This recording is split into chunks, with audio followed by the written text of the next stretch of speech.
Donald Trump just rang a television network in the middle of a war, not to announce a ceasefire, not to declare a strategic breakthrough, but to whisper reassurances into the ears of panicking stock traders.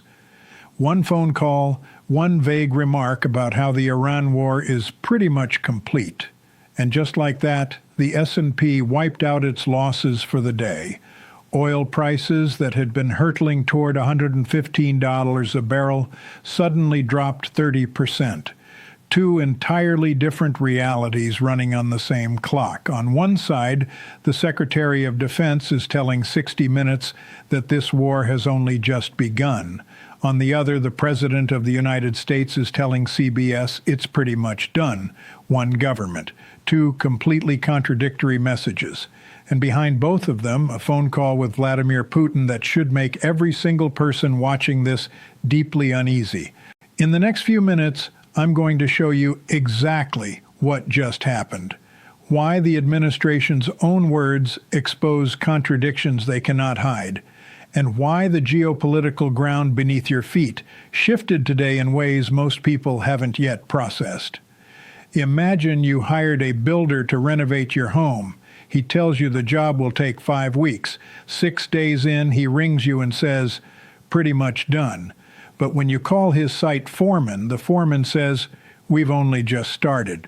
Meanwhile, the builder has been on the phone with your neighbor, the one who's been undercutting your business for years. And that neighbor is now publicly announcing he's going to help the builder work out a solution. How confident are you feeling about that renovation? Hold that thought, because that is exactly what happened today. Drop your answer in the comments. How many contradictions does it take before you stop calling it strategy and start calling it chaos? Let's rewind the clock to understand how we arrived at this extraordinary moment. When the United States launched its military campaign against Iran, the stated objectives were sweeping. Eliminate the regime, destroy Iran's nuclear enrichment capabilities, neutralize its ballistic missile threat, dismantle its ability to project power through proxy forces. The timeline, according to administration officials, was an estimated 4 to 5 weeks. The language was muscular, absolute, unambiguous. This was supposed to be the demonstration of overwhelming American power that would reshape the entire Middle East. 6 days in, reality started writing its own script. Iran's navy took significant damage. Communications infrastructure was degraded. The Air Force was hit hard, but Iran did not collapse. The regime did not fold. Instead, leadership transferred, not to a moderate reformer, not to a Western-aligned figure, but to Mojtaba Khamenei, the son of the former supreme leader, a man widely regarded as even more hardline than his father. The very outcome the war was supposed to prevent, the entrenchment of extremist theocratic power, happened in the first week. And then Trump picked up the phone. Receipt number 1, the CBS phone call. Roughly an hour before markets closed on a bruising trading day, Donald Trump rang CBS and spoke with a reporter. His message was carefully calibrated. Not for military audiences, not for diplomatic channels, but for the city and Wall Street. He said the Iran war is pretty much complete. He said Iran has no navy, no communications, no air force. He said the United States is well ahead of its original timeline. And predictably, the markets responded. The S&P erased its losses. Oil prices pulled back sharply from their highs near $115 a barrel. As one analyst put it plainly, we all understand Trump rang in to drop a vague but promising comment in the afternoon to make the markets rally and wipe out the day's decline. The war was not over. The objectives had not been met. But the stock tickers needed a story, and Trump gave them one. That is not strategy. That is market manipulation wearing a commander-in-chief's uniform. Receipt number 2, the Putin phone call. Before Trump declared near victory on CBS, he spoke with Vladimir Putin, and what followed should alarm everyone paying close attention. Putin, according to the Kremlin's readout, which the Trump administration did not dispute, shared his proposal for how to bring the war to a swift conclusion. Putin was very quick to announce publicly that Trump had wrung him and that the two of them would be working together to find a resolution. Let that settle for a moment. The President of the United States, in the middle of a war, rang the leader of the country that has been the single greatest beneficiary of that war. Surging oil prices delivered a financial windfall to Russia, particularly after the Trump administration had already lifted critical sanctions allowing Russia to sell oil freely. And following this phone call, reports emerged that the administration is now weighing the removal of even more sanctions, enabling Russia to sell yet more oil to yet more markets. Russia did not fire a single shot in this conflict. It didn't need to. It is winning simply by watching. And Washington just invited Moscow to help write the ending. Receipt number 3, the Hegseth contradiction. On Friday, Defense Secretary Pete Hegseth sat down with 60 Minutes and delivered a very different message from the one Trump would give days later. Hegseth said, and I want you to hear this clearly, what I want your viewers to understand is this is only just the beginning. He described 6 days of operations. He talked about more vessels to be sunk, more targets to strike, more time needed to secure critical waterways. He called it early days. Then, just days later, the president told CBS, "The war is pretty much complete." But it goes further. The Department of Defense, which now officially calls itself the Department of War, posted a statement after Trump's CBS interview that read, "We have only just begun to fight." The president says it's done. The defense secretary says it's only just started. The Pentagon says they've barely begun. That is not a communications gap. That is an administration at war with its own war. If this analysis is joining dots you haven't seen assembled in one place before, you're already ahead of most people watching this unfold. Subscribe right now. This situation is moving faster than any single outlet can follow, and you need to be here when the next piece drops. Here is what makes this situation so structurally dangerous. There is no strategist in this equation. There is no figure quietly building alliances, constructing networks, positioning for the long game. What you have instead is blunt force operating without coherent objectives, contradicting itself publicly within 72 hours and ringing adversaries for assistance. Consider what Iran's side looks like right now. Kamal Karazi, the foreign policy advisor to the office of the Supreme Leader, went on international television and delivered the exact opposite of capitulation. He said Iran's military is quite strong. He said Iran produces its own weapons and is not dependent on any other country. He said this is an existential threat to the Islamic Republic, and therefore Iran will respond with full force. When asked directly whether Iran is seeking a ceasefire, his answer was unequivocal. I do not see any room for diplomacy anymore because Donald Trump has been deceiving others and not keeping his promises.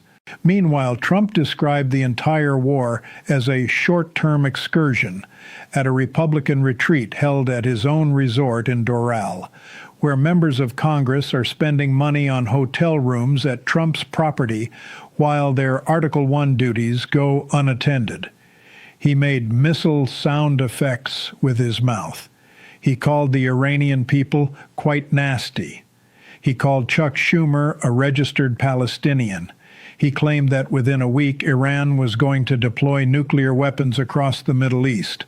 And in the same speech he said, "We have to crush healthcare." That is not a wartime leader projecting strength.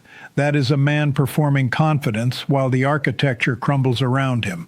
You do not win a geopolitical confrontation by contradicting your own Pentagon, calling your adversaries nasty, and retreating to your golf resort to make explosion noises. You lose credibility. And in war, credibility is the one currency that matters more than ammunition. So what does this actually mean for you? Start with fuel prices. Oil spiked toward $150 a barrel during this conflict. Even with the pullback following Trump's market-calming phone call, energy prices remain elevated and volatile. Every dollar rise in oil ripples through transport costs, food prices, and manufacturing. Your petrol bill, your weekly shop, your energy bills, all tethered to this war and to the credibility of the person claiming to manage it. Then consider the 11 MQ-9 Reaper drones the United States has already lost, according to CBS News and 2 U.S. officials with direct knowledge. These are among the most expensive unmanned systems in the American arsenal, 11 gone in days. That is a material cost, a strategic cost, and a signal to every adversary watching that this campaign is not the straightforward operation being described on television. And consider the diplomatic fallout. Israel, according to the Washington Post, is already growing concerned and quietly discussing exit strategies. Israeli officials are privately saying they are not convinced it is in their interest to fight until the regime is toppled. The decision, Israel says, rests with Trump, and Trump has wavered between several entirely different conceptions of what the outcome should look like. When your most important regional ally starts publicly hedging, the mission blueprint is already fracturing. France's president has stated he expects the war to continue for several more weeks. Once a coalition starts to crack, it does not simply stitch itself back together. The fractures become the new architecture. Scenario 1, managed de-escalation. Trump declares victory regardless of what the facts on the ground say. He frames the destruction of Iran's navy and portions of its missile infrastructure as mission accomplished and quietly steps back. Markets stabilize, oil prices ease, but Iran retains its nuclear enrichment capability. The new leadership consolidates power. The regime is more hardline than it was before the war started. Russia's strengthened position, the sanctions relief, the diplomatic gains, all of it remains locked in. The banner reads, "Victory."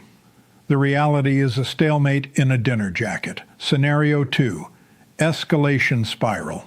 Iran, emboldened by the contradictions in American messaging and the visible cracks in the coalition, ramps up asymmetric operations. Proxy forces activate across Iraq, Syria, and Lebanon. The Strait of Hormuz becomes a genuine choke point in practice, not just in theory. Oil surges past $150. The global economy tips into recession. Trump, backed into a corner, escalates further, perhaps acting on the reported willingness to directly target the new Iranian leadership. Israel executes the operation. And now you are no longer in a limited strike campaign. You are in a full-scale regional war with no exit route, no real coalition, and a president who told the country it was a short-term excursion.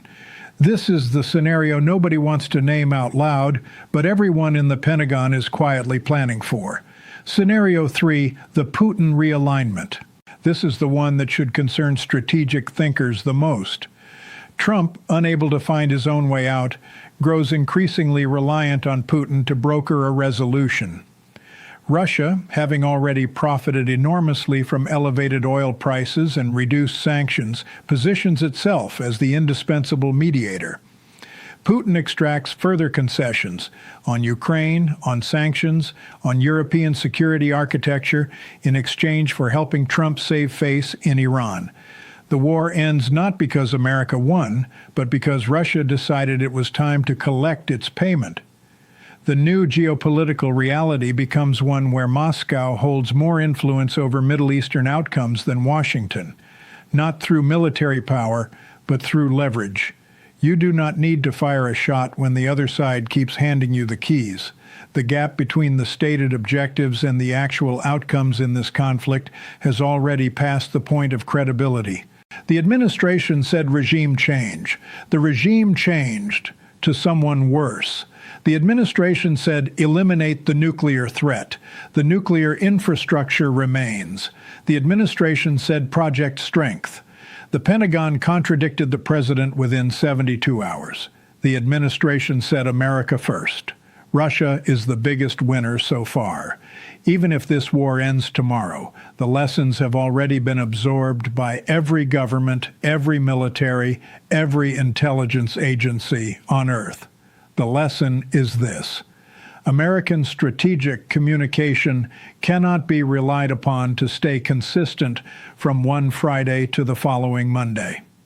American war aims shift according to stock market performance. And when the pressure mounts, the first call goes not to allies, but to Moscow. Did Trump surrender to Iran, or did he simply reveal that there was never a coherent plan to begin with? Is this managed chaos or just chaos? And when the next crisis arrives, and it will, who is going to believe the timeline, the objectives, or the promise that this time will be different? Drop your answers in the comments. I read every single one. Subscribe, because the next chapter is coming fast. The Strait of Hormuz standoff, the sanctions negotiations with Russia, the Israeli exit ramp discussions. This story is not slowing down. Don't look away. This content is commentary and analysis for informational purposes only. It does not constitute financial, legal, or geopolitical advice. Consult qualified professionals before making decisions based on this material.